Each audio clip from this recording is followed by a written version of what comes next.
আমি কয়েকদিন থেকে খেয়াল করছি আমার দুলাভাই মাঝরাতে আমার ঘরে আসে, আমার বিছানার আশেপাশে এসে ঘুরে আবার চলে যায়। ব্যাপারটা আপাকে এখনো বলিনি, কারণ উনি কি কারণে আমার ঘরে আসে সেটা না জেনে তো আর আপাকে বলা যায় না। আজকে রাতে আমি বিষয়টা ভালোভাবে বুঝে দেখবো, এই চিন্তা নিয়ে তাড়াতাড়ি খেয়ে আমি ঘুমাতে গেলাম। আপা যদিও আমাকে জিজ্ঞাসা করেছিল আমি কেন তাড়াতাড়ি ঘুমাতে যাচ্ছি, তখন তাকে আমি বলেছিলাম আমার খুব মাথা ব্যথা করতেছে, আমি মাথা ব্যথার ওষুধ খেয়ে ঘুমিয়ে পড়বো। তখন দেখি দুলাভাই আমার দিকে আর চোখে তাকিয়ে আছে। আমি তাকে কিছু না বলে রুমে চলে গেলাম। বিষয়টা কেমন যেন অস্বস্তিকর লাগছিল আমার কাছে। ব্যাপারটা আগে ভালো করে বুঝি, তারপর আপাকে জানাবো। রুমে গিয়ে আমি ঘরের লাইটটা বন্ধ করে দিলাম, এরপর টেবিল ল্যাম্পটা জ্বালিয়ে দিলাম। ঘুম তো আর আসবে না, শুধু শুধু আমার নাটক করে থাকতে হবে। কিছুক্ষণ পর আপা আসলো আমার ঘরে, এসে আমার মাথায় আলতো করে হাত বুলিয়ে দিয়ে বলল, কিরে মাথা ব্যথা কমছে? আমি তখন বলছি না, তুই হাত দেওয়াতে আরো বেশি হয়েছে। আপা আমার মাথায় আলতো করে একটা টোকা দিয়ে বলল, যা মিসকা শয়তান। আপা যখন আমাকে এইভাবে আদর করে তখন ওর চেহারাটা খুব মায়ের মতো মনে হয়। আমি আপাকে জিজ্ঞাসা করলাম, আপা তুই মনে হয় আমাকে খুব ভালোবাসিস তাই না? তখন আপা হাসতে হাসতে বলল, যা, রাস্তা থেকে কুড়িয়ে পাওয়া মেয়েকে আবার কেউ কি ভালোবাসে নাকি? তখন আপা আমার গায়ে চাদর গুলো মুড়িয়ে দিয়ে টেবিল ল্যাম্পটা বন্ধ করে দিয়ে চলে গেল। আমিও ঘুমের ভান করে শুয়ে থাকলাম। সব ঘরে লাইট বন্ধ হয়ে গেছে, আপারাও মনে হয় ঘুমিয়ে পড়ছে। আমার এদিকে একটু একটু ভয় করতেছে, আবার বিরক্তও লাগতেছে। এরকম করতে করতে রাত প্রায় 1টা বেজে গেল। ঘড়ির কাঁটা টিকটিক করে চলতেই আছে, রাতও গভীর হতে যাচ্ছে। ঠিক এই সময় আমার ঘরে দুলাভাইয়ের উপস্থিতি টের পেলাম। উনিও যদিও এসেছেন নিঃশব্দ করে। আমি আর কি করার, ঘুমানোর ভান করে একদম বিছানায় পড়ে রইলাম। এরপর আস্তে আস্তে দুলাভাই আমার পাশে বসে আমার নাকের কাছে হাত নিয়ে আসলো, দেখতেছিল যে আমি ঘুমাচ্ছি কিনা। আমি তো তখন ঘুমের ভান করেই আছি। এরপর দুলাভাইকে দেখলাম, তার একটা হাত আমার ঘাড় বরাবর দিল। জি, দুলাভাই আমার সাথে কেন এমনটা করতেছে? আমার সারা গায়ে কাটা দিয়ে উঠলো, ভয়ে আমার গাটাও শিউরে উঠলো। এর মধ্যে আমি একটু আড়মোড় ভাব করে উঠলাম। দুলাভাই সাথে সাথে ছিটকে গেল আমার ওখান থেকে। ঘুম ঘুম গলায় বললাম, উফ, খুব পানি পিপাসা পেয়েছে, আমি একটু পানি খাবো। তখন দেখি দুলাভাই রুম থেকে চলে গেল। আমিও ঘুম থেকে তাড়াতাড়ি উঠে ডাইনিং এ গেলাম, গিয়ে সেখানে লাইটটা দিলাম। লাইট জ্বালাতে দেখি উনি ডাইনিং এ বসে পানি নিচ্ছে। উনাকে দেখে তো আমার খুব রাগ হচ্ছিল, কিন্তু এখন ওনাকে কিচ্ছু বুঝতে দেওয়া যাবে না। ঘুমানোর ভান করে ঢলতে ঢলতে বললাম, দুলাভাই আপনি এত রাতে এখানে? তখন উনি বললেন, তোমার আপা ঘরে পানি নিতে ভুলে গেছে, তাই আমি এখানে পানি খেতে আসছি। আমি তো বললাম মনে মনে যে সি কি মিথ্যুক। এরপর আমি আমার রুমে চলে গেলাম। মনে মনে লজ্জায় আমার নিজের মাথা নিচু হয়ে যাচ্ছিল। আর ভাবলাম দুলাভাই খুব একদমই ভালো মানুষ না, উনি জঘন্য মানুষ। আপার জন্য তো আমার খুব কান্না পাচ্ছিল। সারা রাত ঘুমাতে পারিনি, তড়িঘড়ি করে রাতটা কেটে গেল। ভেবেছিলাম সকালবেলা দুলাভাই যখন অফিসে চলে যাবে তখন সব আপাকে খুলে বলবো। সকাল 7টা বাজতে আমি রান্নাঘরে আপার কাছে চলে গেলাম। আপা আমাকে দেখে বলতেছে, কিরে মাথা ব্যথা কমছে তোর?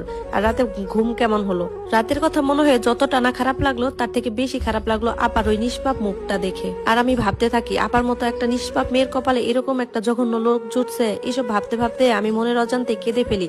আপা তখন হাতের কাছ পেলে জড়িয়ে ধরলো আমাকে, ধরে বলতেছে, কি হলো মনে, কি হয়েছে তোর, আমাকে সব খুলে বল। আমিও আপাকে জড়িয়ে ধরে হাউমাউ করে কেঁদে উঠলাম। আমি তো আপাকে সবকিছু বলতে চাই, কিন্তু কি করে বলি?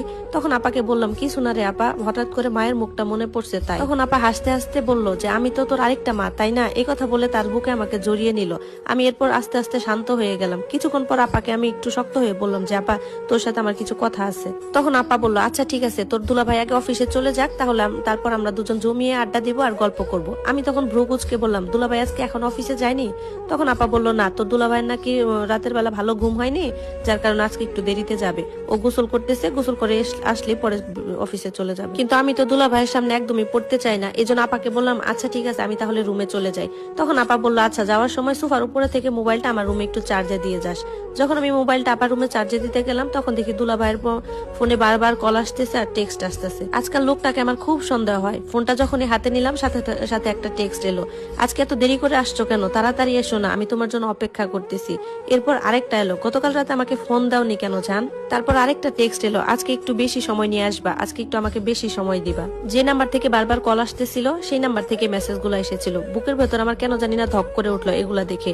দুলাভাইয়ের সাথে এই মেয়েটার কি সম্পর্ক, আর কেন এই মেয়েটা দুলাভাইকে বারবার মেসেজ করতেছে? এসব ভাবতে ভাবতে মনে হচ্ছিল আকাশটা আমার মাথায় ভেঙে পড়বে, এরকম চিন্তা হচ্ছিল। মনে হচ্ছিল আমার পায়ের নিচ থেকে মাটিটা সরে যাচ্ছে। আর আপার কথা ভেবে কষ্ট লাগতেছে যে লোকটা কি অবলীলায় না আপাকে দিনের পর দিন ধোকা দিয়ে যাচ্ছে। এরপর নিজের রুমে চলে গেলাম, বালিশে মুখ গুজে অনেকক্ষণ কান্না করলাম। কান্না করতে করতে কখন যে ঘুমিয়ে পড়ছি নিজেও জানি না। এরপর আমার ঘুম ভাঙলো আপার ডাকে। তখন প্রায় দুপুর হয়ে গেছে, দুলাভাই অফিসে চলে গেছে। ঘুম থেকে ওঠার পর আমি গোসল খাওয়া দাওয়া শেষ করলাম, অনিচ্ছা থাকা সত্ত্বেও। আপা মনে হয় এতক্ষণে ভুলে গেছে যে সকালে আমি ওকে কিছু বলতে চাইছিলাম। এরপর আমি আমার সব কাজ শেষ করে আপার রুমে চলে গেলাম। আপা রুমে শুয়েছিল, আমাকে দেখে উঠে বসলো। এরপর আমি ওর সামনে গিয়ে বসলাম। কিভাবে শুরু করি এই চিন্তায় পরে হুট করে বলেই ফেললাম, আপা তোকে একটা কথা বলি। আপা বলল, বল। তখন আমি বললাম, দুলাভাই তোকে কেমন ভালোবাসে রে? তখন আপা বলতেছে, যেমন ইচ্ছা তেমন ভালোবাসুক, হঠাৎ এই প্রশ্ন করলি যে? তারপর এত কিছু চিন্তা না করে আমি সরাসরি আপাকে বলেই ফেললাম, আপা আমার আমার মনে হচ্ছে দুলাভাই তোকে ঠকাচ্ছে। আজ সকালে দুলাভাইয়ের ফোনে একটা নাম্বার থেকে অনেকগুলো প্রেমের টেক্সট এসেছে, একটা নাম্বার থেকে অনেকগুলো কল এসেছে। আমি ঘুমের ঘরে একা থাকতে ভয় পাই বলে রুমের সিটকিনি লাগাই না।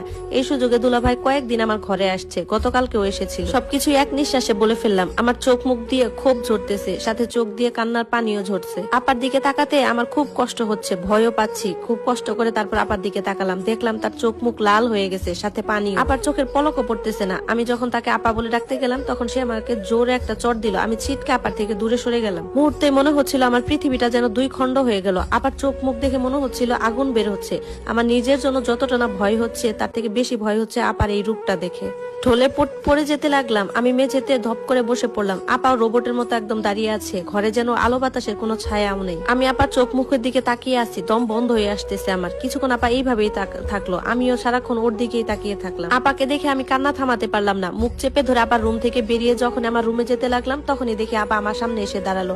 ওর চোখ মুখে কান্না ঝরে পড়তেছে। আপা আমাকে তার বুকের ভেতর জড়িয়ে ধরে ছোট বাচ্চাদের মতো হাউমাউ করে কান্না করতেছিল। আবার সে কি কান্না, এটা দেখে আমারও কষ্টে বুকটা ফেটে যাচ্ছে। এরপর থেমে থেমে ডুকরে বলে উঠলো, জানোয়ারটা আমার বোনকেও ছাড়লো না। আমি তখন আপাকে বলে উঠলাম, আপা তুই সবকিছু জানতিস? আপা কান্না করতে করতে কথাই বলতে পারছে না। এরপর আমি ওকে আস্তে করে আমার রুমের বিছানায় বসালাম। ওর এই কষ্ট দেখে আমার নিজের খুব কষ্ট হচ্ছিল। আপাকে আমি একটু জোর কণ্ঠেই বললাম, তুই কি কি জানিস সব বল আপা।